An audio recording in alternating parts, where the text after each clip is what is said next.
আমাদের খুব গর্বের বিষয় আজকে আমরা এই দিবসটাকে পালন করতে পারছি এবং যে আমরা প্রত্যেক বছর এটাকে মনে রাখি শুধুমাত্র ফ্ল্যাগ হোস্টিংয়ের মাধ্যমে নয়, এটা আমরা স্বাধীনতা আমরা পেয়েছি বটে, কিন্তু সেটাকে আমাদেরকে ধরে রাখতে হবে আমাদের মাধ্যম দিয়ে, আমাদের কর্মজীবন দিয়ে।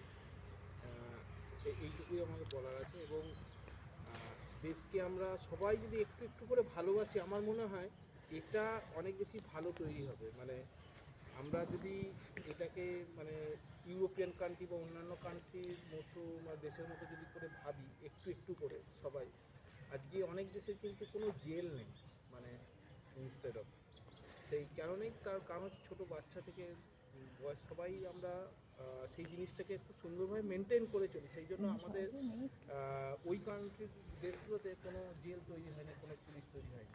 হ্যাঁ, কিন্তু আমাদের আছে, যেমন হচ্ছে নেদারল্যান্ড, কোনো জেল নেই। ঠিক আছে, সেরকম আমরা স্বাধীনতা অনেক দিন পেয়ে গেছি। এবার আমাদের কর্তব্য সেই জিনিসটাকে আরও ভালো করে গুছিয়ে নিয়ে যাওয়া।